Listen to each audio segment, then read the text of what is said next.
You are the most dangerous man on this earth.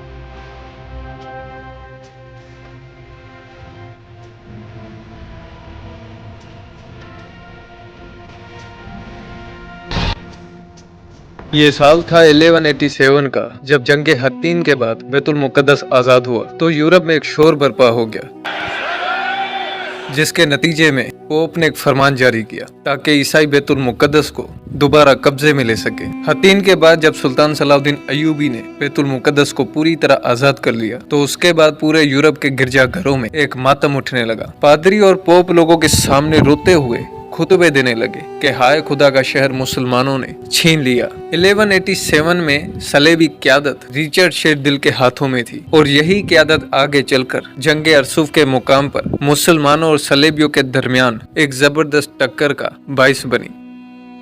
दरअसल pope ने यह फरमान जारी किया कि ये बैतुल मुकद्दस ईसाई दुनिया की सबसे बड़ी नाकामी है और अब सब बादशाह, अमीर और अवाम अपने इख्तलाफात बुलाकर खुदा के शहर को वापस लेने के लिए उठ खड़े हों। तमाम ईसाई हुक्मरान एक नई और अजीम सलेबी जंग शुरू करेंगे, जिसके नतीजे में मुसलमानों को शिकस्त देकर बैतुल मुकद्दस दोबारा अपने कब्जे में हासिल किया जाएगा। यही ऐलान आगे चलकर तीसरी सलेबी जंग का 1189 और 1182 की बुनियाद बना। यूरोप के बड़े हुक्मरान और बड़े बड़े अमीर लोग बैतुल मुकद्दस को दोबारा हासिल करने के लिए मैदान में उतरे। पोप के ऐलान के बाद सब हुक्मरान एक साथ हो गए, जिनमें जर्मनी का शहनशाह बारबरूसा, फ्रांस का बादशाह फिलिप दोम और इंग्लैंड का मशहूर तरीन बादशाह रिचर्ड शेरदिल। इन तीन बड़े हुक्मरानों की क़यादत में यूरोप ने एक अजीम शान लश्कर तैयार किया ताकि वो बैतुल मुकद्दस को मुसलमानों से वापस ले सके। लेकिन वक्त की तारीख को कुछ और ही मंजूर था। सलेबी लश्कर हजारों मील सफर करता हुआ मशरिक विस्ती पहुंचा, जहां उनके बड़े सरदार की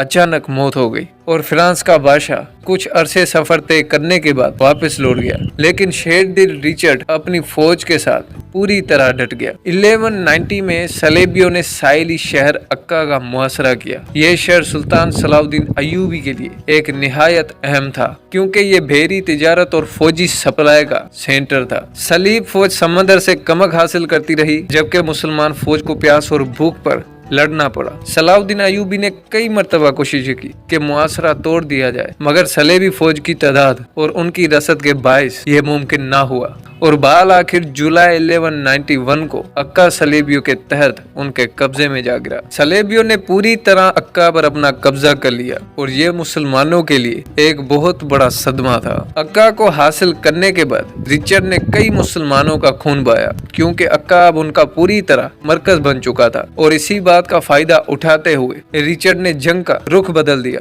और अब सलीब दफाई पोजीशन से निकलकर हमलावर बन चुके थे। शेरदिल रिचर्ड ने कई कैदियों को मौत के घाट उतारा, क्योंकि उन्होंने सही टाइम पर फिदिया अदा नहीं की। बर्बरियत का माहौल देखकर अब मुसलमानों का खून खोलने लगा। सलाउद्दीन अय्यूबी ने यह फैसला किया कि अब रिचर्ड को रास्ते में ही रोकना होगा। अक्का पर कब्जे के दौरान रिचर्ड ने यह फैसला किया कि अब हमारी फौज जुनूब की तरफ मार्च करेगी और याफा पर कब्जा करेगी। याफा एक अहम तरीन बंदरगाह थी और वहां से सीधा बैतुल मुकद्दस की तरफ रास्ता जाता था। जब सुल्तान सलाउद्दीन अय्यूबी को इस बात का इल्म हुआ तो उन्होंने अपनी फौज को हरकत दी और हुक्म दिया कि सलेबी लश्कर को अब अरसूफ के मुकाम पर पूरी तरह रोक दिया जाए। रिचर्ड ने अपनी आर्मी को पूरी तरह होशियार कर दिया और ये कहा कि जब तक मैं ना कहूं तब तक कोई हमला नहीं करेगा। सुल्तान सलाउद्दीन अय्यूबी ने अपने लश्कर को पूरे इतराफ में फैला दिया ताकि सलेबी फौज पर हर तरफ से हमले किए जाए। 7 दिसंबर 1191 को सुबह का वक्त था, जब सलेबी फौज तेजी से अपने सफर की ओर बढ़ रही थी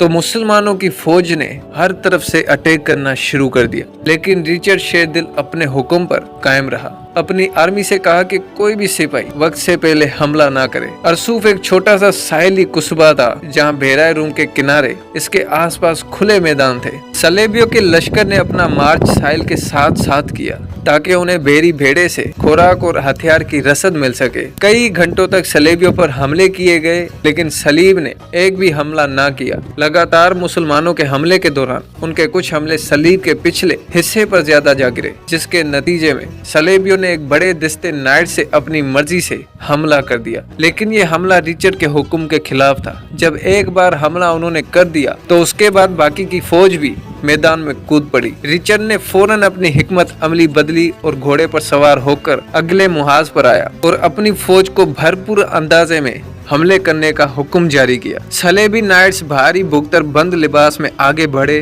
और मुसलमानों के अगले हिस्से को पीछे धकेल दिया। मुसलमानों ने कई कोशिशें की, लेकिन शेरदिल रिचर्ड ने अपने सिपाहियों को मुंजम रखा। सलाउद्दीन अपने लश्कर को जोश दिलाता रहा कि मेरे हुक्म पर कई बार मुसलमानों ने भरपूर हमले किए, मगर सलेबी नाइट्स की मजबूत भुगतर बंद दीवार को तोड़ना मुश्किल साबित हुआ। आखिरकार सलेबियों को फतेह हासिल हुई, लेकिन सुल्तान सलाउद्दीन अय्यूबी ने भी उन्हें इस काबिल ना छोड़ा कि वो दोबारा बैतुल मुकद्दस पर हमला कर पाए। सलाउद्दीन अय्यूबी ने शिकस्त के बावजूद अपनी फौज को बचा लिया और बैतुल मुकद्दस का दिफा मजबूत किया। सलेबियों ने जंग जीत ली, लेकिन उनका असल मकसद पूरा ना हुआ। बैतुल मुकद्दस मुसलमानों के पास ही रहा। मुसलमानों को नुकसान पहुंचा, मगर सुल्तान सलाउद्दीन अय्यूबी ने अपनी पूरी फौज और रियासत को बचा रखा। उस जंग के बाद रिचर्ड और सलाउद्दीन अय्यूबी के दरमियान कई मुज़ाकरात हुए। 1192 में दोनों के दरमियान मुआहदा हुआ, जिसके तहत बैतुल मुकद्दस मुसलमानों के पास ही रहा, लेकिन ईसाई ज़ायरीन को